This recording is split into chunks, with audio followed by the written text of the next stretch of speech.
شروع اللہ کا نام لے کر جو بڑا مہربان نہایت رحم والا ہے۔ اے نبی، مجاہد لوگ تم سے غنیمت کے مال کے بارے میں دریافت کرتے ہیں کہ کیا حکم ہے۔ کہہ دو کہ غنیمت اللہ اور اس کے رسول کا مال ہے، تو اللہ سے ڈرو اور آپس میں صلح رکھو، اور اگر ایمان رکھتے ہو تو اللہ اور اس کے رسول کے حکم پر چلو۔ مومن تو وہ ہیں کہ جب اللہ کا ذکر کیا جاتا ہے تو ان کے دل ڈر جاتے ہیں، اور جب انہیں اس کی آیتیں پڑھ کر سنائی جاتی ہیں تو ان کا ایمان اور بڑھ جاتا ہے، اور وہ اپنے پروردگار پر بھروسہ رکھتے ہیں، اور وہ جو نماز قائم کرتے ہیں اور جو مال ہم نے ان کو دیا ہے اس میں سے نیک کاموں میں خرچ کرتے ہیں، یہی سچے مومن ہیں، اور ان کے لیے ان کے پروردگار کے ہاں بڑے بڑے درجے ہیں اور بخشش اور عزت کی روزی ہے۔ ان لوگوں کو اپنے گھروں سے اسی طرح نکلنا چاہیے تھا جس طرح تمہارے پروردگار نے تم کو تدبیر کے ساتھ اپنے گھر سے نکالا، اور اس وقت مومنوں کی ایک جماعت ناخوش تھی، وہ لوگ حق بات میں اس کے ظاہر ہونے کے بعد تم سے جھگڑنے لگے، گویا موت کی طرف ہانکے جاتے ہیں اور اسے دیکھ رہے ہیں۔ اور اس وقت کو یاد کرو جب اللہ تم سے وعدہ کرتا تھا کہ ابو سفیان اور ابو جہل کے 2 گروہوں میں سے ایک گروہ تمہارے لیے مغلوب ہو جائے گا، اور تم چاہتے تھے کہ جو قافلہ بے شان و شوکت یعنی بے ہتھیار ہے وہ تمہارے ہاتھ آ جائے، اور اللہ چاہتا تھا کہ اپنے فرمان سے حق کو قائم رکھے اور کافروں کی جڑ کاٹ دے، تاکہ سچ کو سچ اور جھوٹ کو جھوٹ کر دے، گو مشرک ناخوش ہی ہوں۔ جب تم لوگ اپنے پروردگار سے فریاد کرتے تھے تو اس نے تمہاری دعا قبول کر لی اور فرمایا کہ تسلی رکھو، ہم 1000 فرشتوں سے جو ایک دوسرے کے پیچھے آتے جائیں گے تمہاری مدد کریں گے۔ اور اس مدد کو اللہ نے محض بشارت بنایا تھا کہ تمہارے دل اس سے اطمینان حاصل کرے، اور مدد تو اللہ ہی کی طرف سے ہے، بے شک اللہ غالب ہے، حکمت والا ہے۔ جب اس نے تمہاری تسکین کے لیے اپنی طرف سے تمہیں نیند کی چادر اڑھا دی اور تم پر آسمان سے پانی برسا دیا تاکہ تم کو اس سے نہلا کر پاک کر دے اور شیطانی نجاست کو تم سے دور کر دے، اور اس لیے بھی کہ تمہارے دلوں کو مضبوط کر دے اور اس سے تمہارے پاؤں جمائے رکھے، جب تمہارا پروردگار فرشتوں کو ارشاد فرماتا تھا کہ میں تمہارے ساتھ ہوں، تم مومنوں کو تسلی دو کہ ثابت قدم رہیں، میں ابھی کافروں کے دلوں میں روب و ہیبت ڈالے دیتا ہوں، سو ان کی گردنیں اڑا دو اور ان کی پور پور توڑ دو۔ یہ سزا اس لیے دی گئی کہ انہوں نے اللہ اور اس کے رسول کی مخالفت کی، اور جو شخص اللہ اور اس کے رسول کی مخالفت کرتا ہے تو اللہ بھی سخت عذاب دینے والا ہے۔ یہ مزہ تو یہاں چکھو، اور یہ سمجھ لو کہ کافروں کے لیے آخرت میں دوزخ کا عذاب بھی تیار ہے۔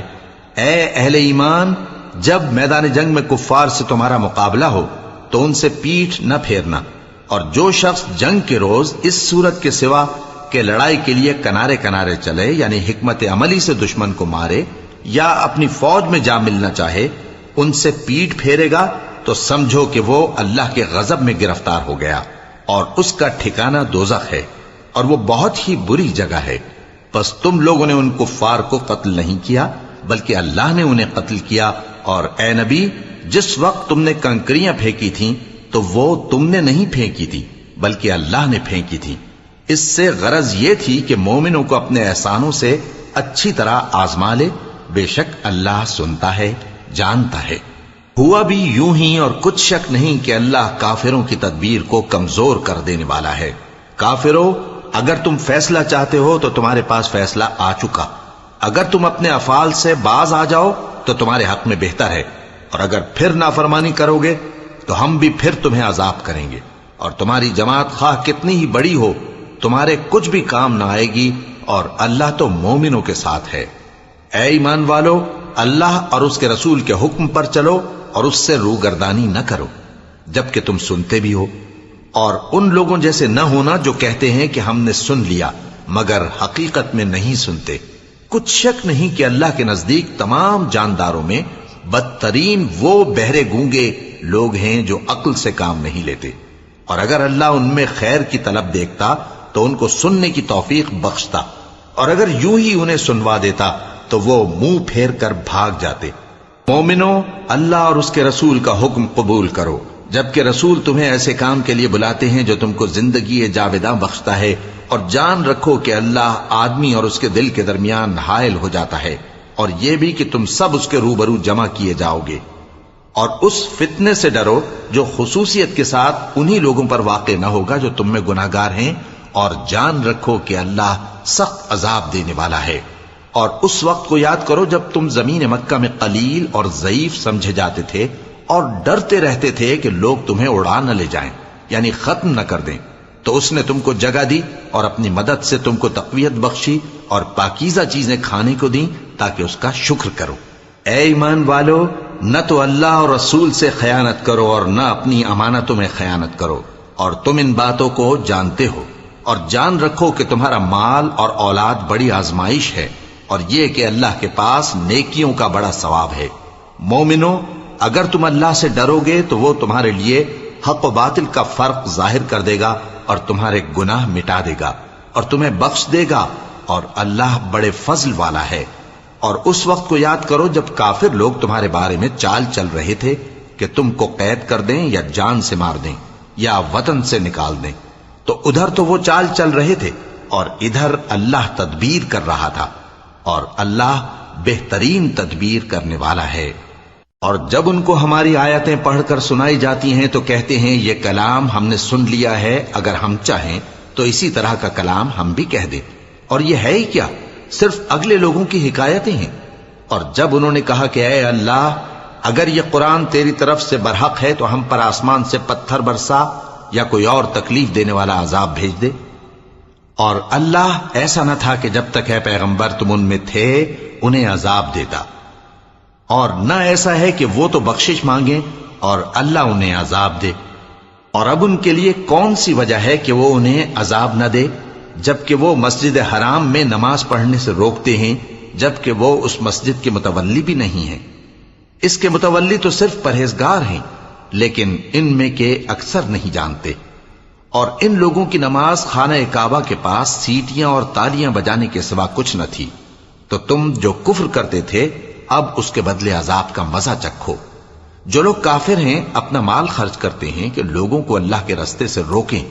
سو ابھی اور خرچ کریں گے، مگر آخر وہ خرچ کرنا ان کے لیے موجب افسوس ہوگا اور وہ مغلوب ہو جائیں گے. اور کافر لوگ دوزخ کی طرف ہانکے جائیں گے تاکہ اللہ پاک سے ناپاک کو الگ کر دے اور ناپاک کو ایک دوسرے پر رکھ کر ایک ڈھیر بنا دے، پھر اس کو دوزخ میں ڈال دے. یہی لوگ خسارہ پانے والے ہیں. اے پیغمبر، کفار سے کہہ دو کہ اگر وہ اپنے افعال سے باز آ جائیں تو جو ہو چکا وہ انہیں معاف کر دیا جائے گا، اور اگر پھر وہی حرکات کرنے لگیں گے تو اگلے لوگوں کا جو طریقہ جاری ہو چکا ہے وہی ان کے حق میں بھی بڑھتا جائے گا. اور ان لوگوں سے لڑتے رہو یہاں تک کہ فتنہ یعنی کفر کا فساد باقی نہ رہے اور دین سب اللہ ہی کا ہو جائے. اور اگر وہ باز آ جائیں تو اللہ ان کے کاموں کو دیکھ رہا ہے، اور اگر روگردانی کریں تو جان رکھو کہ اللہ تمہارا حمایتی ہے اور وہ خوب حمایتی اور خوب مددگار ہے. اور جان رکھو کہ جو مال غنیمت تم کفار سے حاصل کرو اس میں سے 5واں حصہ اللہ کا اور اس کے رسول کا اور اہل قرابت اور یتیموں کا اور محتاجوں کا اور مسافروں کا ہے.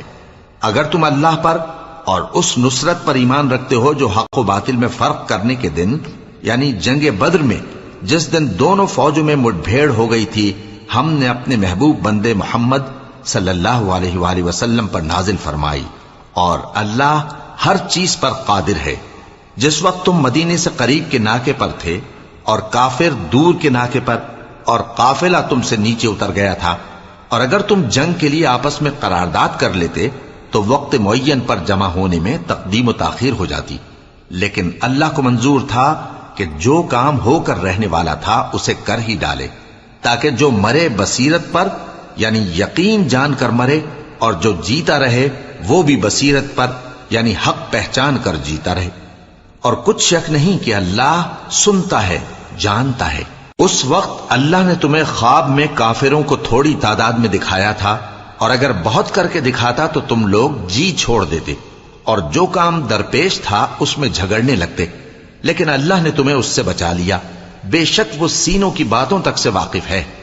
اور اس وقت جب تم ایک دوسرے کے مقابل ہوئے تو کافروں کو تمہاری نظروں میں تھوڑا کر کے دکھاتا تھا اور تم کو ان کی نگاہوں میں تھوڑا کر کے دکھاتا تھا، تاکہ اللہ کو جو کام کرنا منظور تھا اسے کر ڈالے. اور سب کاموں کا رجوع اللہ ہی کی طرف ہے۔ مومنو، جب کفار کی کسی جماعت سے تمہارا مقابلہ ہو تو ثابت قدم رہو اور اللہ کو بہت بہت یاد کرو تاکہ مراد حاصل کر لو، اور اللہ اور اس کے رسول کے حکم پر چلو، اور آپس میں جھگڑا نہ کرنا کہ ایسا کرو گے تو تم بزدل ہو جاؤ گے اور تمہاری ہوا اکھڑ جائے گی، اور صبر سے کام لو کہ اللہ صبر کرنے والوں کا مددگار ہے۔ اور ان لوگوں جیسے نہ ہونا جو اتراتے ہوئے یعنی حق کا مقابلہ کرنے کے لیے اور لوگوں کو دکھانے کے لیے گھروں سے نکل آئے اور لوگوں کو اللہ کی راہ سے روکتے ہیں، اور جو اعمال یہ کرتے ہیں اللہ ان کا احاطہ کیے ہوئے ہے۔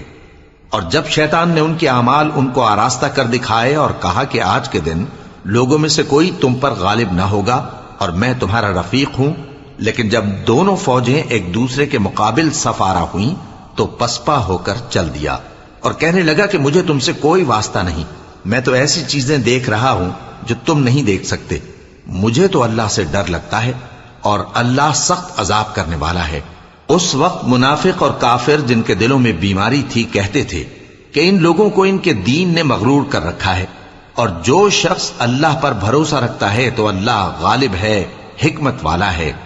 اور کاش تم اس وقت کی کیفیت دیکھو جب فرشتے کافروں کی جانیں نکالتے ہیں کہ ان کے چہروں اور پیٹھوں پر مارتے جاتے ہیں اور کہتے ہیں اب آگ کے عذاب کا مزہ چکھو، یہ ان اعمال کی سزا ہے جو تمہارے ہاتھوں نے آگے بھیجے ہیں۔ اور یہ جان رکھو کہ اللہ بندوں پر ظلم نہیں کرتا، جیسا حال فرعونیوں اور ان سے پہلے لوگوں کا ہوا تھا ویسا ہی ان کا ہوا کہ انہوں نے اللہ کی آیتوں سے کفر کیا تو اللہ نے ان کے گناہوں کی سزا میں ان کو پکڑ لیا۔ بے شک اللہ زبردست ہے، سخت عذاب دینے والا ہے۔ یہ اس لیے کہ جو نعمت اللہ کسی قوم کو دیا کرتا ہے جب تک وہ خود اپنے دلوں کی حالت نہ بدل ڈالیں اللہ اسے نہیں بدلا کرتا، اور اس لیے کہ اللہ سنتا جانتا ہے۔ جیسا حال فرعونیوں اور ان سے پہلے لوگوں کا ہوا تھا ویسا ہی ان کا ہوا۔ انہوں نے اپنے پروردگار کی آیتوں کو جھٹلایا تو ہم نے ان کو ان کے گناہوں کے سبب ہلاک کر ڈالا اور فرعونیوں کو ڈبو دیا، اور وہ سب ظالم تھے۔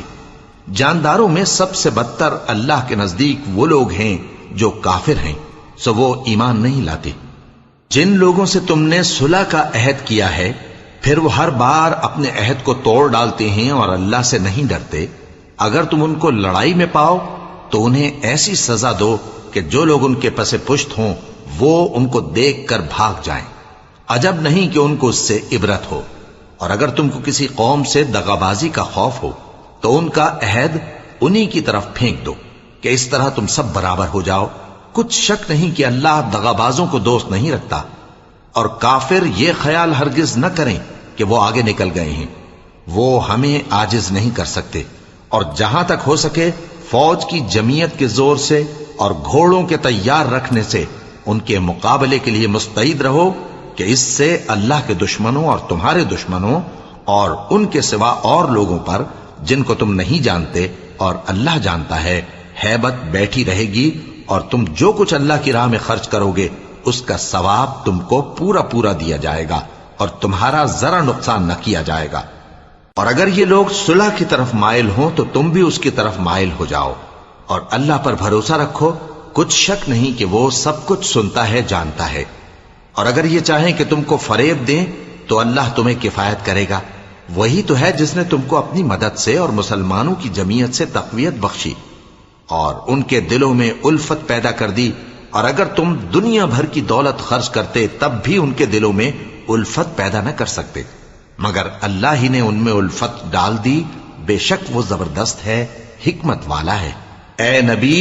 اللہ تم کو اور مومنوں کو جو تمہارے پیرو ہیں کافی ہے۔ اے نبی، مسلمانوں کو جہاد کی ترغیب دو۔ اگر تم میں 20 آدمی ثابت قدم رہنے والے ہوں گے تو 200 کافروں پر غالب رہیں گے، اور اگر 100 ایسے ہوں گے تو 1000 پر غالب رہیں گے، اس لیے کہ کافر ایسے لوگ ہیں کہ کچھ بھی سمجھ نہیں رکھتے۔ اب اللہ نے تم پر سے بوجھ ہلکا کر دیا اور معلوم کر لیا کہ ابھی تم میں کسی قدر کمزوری ہے، پس اگر تم میں 100 ثابت قدم رہنے والے ہوں گے تو وہ 200 پر غالب رہیں گے، اور اگر 1000 ہوں گے تو اللہ کے حکم سے 2000 پر غالب رہیں گے، اور اللہ ثابت قدم رہنے والوں کا مددگار ہے۔ پیغمبر کو شایع نہیں کہ اس کے قبضے میں قیدی رہیں جب تک کافروں کو قتل کر کے زمین میں کثرت سے خون نہ بہا دے۔ تم لوگ دنیا کے مال کے طالب ہو اور اللہ آخرت کی بھلائی چاہتا ہے، اور اللہ غالب ہے، حکمت والا ہے۔ اگر اللہ کا حکم پہلے نہ ہو چکا ہوتا تو جو فدیہ تم نے لیا ہے اس کے بدلے تم پر بڑا عذاب نازل ہوتا۔ اب جو مال غنیمت تمہیں ملا ہے اسے کھاؤ کہ وہ تمہارے لیے حلال طیب ہے، اور اللہ سے ڈرتے رہو، بے شک اللہ بخشنے والا ہے، مہربان ہے۔ اے پیغمبر، جو قیدی تمہارے قبضے میں یعنی گرفتار ہیں ان سے کہہ دو کہ اگر اللہ تمہارے دلوں میں نیکی معلوم کرے گا تو جو مال تم سے چھن گیا ہے اس سے بہتر تمہیں عنایت فرمائے گا اور تمہارے گناہ بھی معاف کر دے گا، اور اللہ بخشنے والا ہے، مہربان ہے۔ اور اگر یہ لوگ تم سے دغا کرنا چاہیں گے تو یہ پہلے ہی اللہ سے دغا کر چکے ہیں، تو اس نے ان کو تمہارے قبضے میں کر دیا، اور اللہ دانا ہے، حکمت والا ہے۔ جو لوگ ایمان لائے اور جنہوں نے ہجرت کی اور اللہ کی راہ میں اپنے مال اور جان سے لڑے، وہ اور جنہوں نے ہجرت کرنے والوں کو جگہ دی اور ان کی مدد کی، وہ آپس میں ایک دوسرے کے رفیق ہیں۔ اور جو لوگ ایمان تو لے آئے لیکن ہجرت نہیں کی، تو جب تک وہ ہجرت نہ کریں تم کو ان کی رفاقت سے کچھ سروکار نہیں، اور اگر وہ تم سے دین کے معاملات میں مدد طلب کریں تو تم کو مدد کرنی لازم ہے، مگر ان لوگوں کے مقابلے میں کہ تم میں اور ان میں صلح کا عہد ہو مدد نہیں کرنی چاہیے، اور اللہ تمہارے سب کاموں کو دیکھ رہا ہے۔ اور جو لوگ کافر ہیں وہ بھی ایک دوسرے کے رفیق ہیں۔ تو مومنو، اگر تم یہ کام نہ کرو گے تو ملک میں فتنہ برپا ہو جائے گا اور بڑا فساد مچے گا۔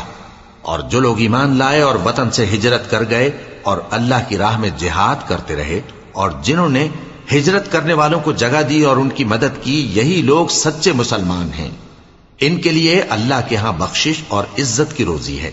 اور جو لوگ بعد میں ایمان لائے اور وطن سے ہجرت کر گئے اور تمہارے ساتھ ہو کر جہاد کرتے رہے، وہ بھی تمہیں میں سے ہیں۔ اور رشتہ دار اللہ کے حکم کی روح سے ایک دوسرے کے زیادہ حقدار ہیں، کچھ شک نہیں کہ اللہ ہر چیز سے واقف ہے۔